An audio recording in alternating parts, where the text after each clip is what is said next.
तुमच्या जिल्ह्याचे नवे पालकमंत्री कोण असणार आहेत आपण त्यावर एक नजर टाकूया। गडचिरोलीचे पालकमंत्री असणार आहेत मुख्यमंत्री देवेंद्र फडणवीस, तर उपमुख्यमंत्री अजित पवार हे बीड आणि पुण्याचे पालकमंत्री असतील, तर दुसरे उपमुख्यमंत्री एकनाथ शिंदे यांच्याकडे मुंबई शहर आणि ठाण्याचे पालकमंत्री म्हणून जबाबदारी असेल।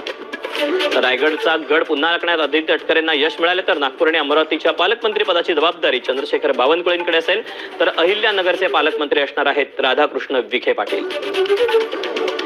तर वाशिमचे पालकमंत्री हसन मुश्रीफ, सांगलीचे पालकमंत्री चंद्रकांत दादा पाटील आणि नाशिकचे पालकमंत्री गिरीश महाजन। तर पालघरचे पालकमंत्री असणार आहेत गणेश नाईक, जळगावचे पालकमंत्री गुलाबराव पाटील हे पुन्हा असतील, तर यवतमाळचे पालकमंत्री असणार आहेत संजय राठोड। तर रत्नागिरीचा आपला गड राखण्यात पुन्हा एकदा उदय सामंत यांना यश आलेलं आहे, तर धुळ्याचे पालकमंत्री असणार आहेत जयकुमार रावल, तर जालन्याची जबाबदारी देण्यात आलेली आहे पंकजा मुंडे यांच्याकडे। तर नांदेडमध्ये अतुल सावे, चंद्रपूरमध्ये अशोक उईके आणि साताऱ्यामध्ये शंभूराज देसाई हे पालकमंत्री असतील। तर लातूरचे पालकमंत्री असणार आहेत शिवेंद्रराजे भोसले, नंदुरबारचे माणिकराव कोकाटे आणि सोलापूरचे जयकुमार गोरे। तर हिंगोलीचे नरहरी झिरवाळ, भंडाऱ्याचे संजय सावकारे आणि छत्रपती संभाजीनगरचे पालकमंत्री असणार आहेत मंत्री संजय शिरसाट।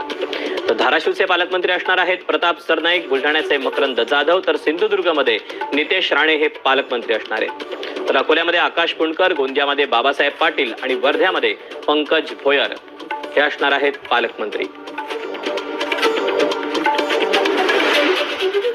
मुंबई उपनगर, कोल्हापूरला आणि गडचिरोली जिल्ह्याला प्रत्येकी दोन पालकमंत्री मिळालेत। मुंबई उपनगराचं पालकमंत्रीपद आशिष शेलार यांच्याकडे देण्यात आलंय, तर मंगलप्रभात लोढा यांच्याकडे सहपालकमंत्रीपद देण्यात आलेलं आहे। कोल्हापूरचं पालकमंत्रीपद प्रकाश आंबेडकर यांच्याकडे देण्यात आलंय, तर माधुरी मिसाळ या सहपालकमंत्री असणार आहेत। गडचिरोलीत स्वतः मुख्यमंत्री पालकमंत्री आहेत।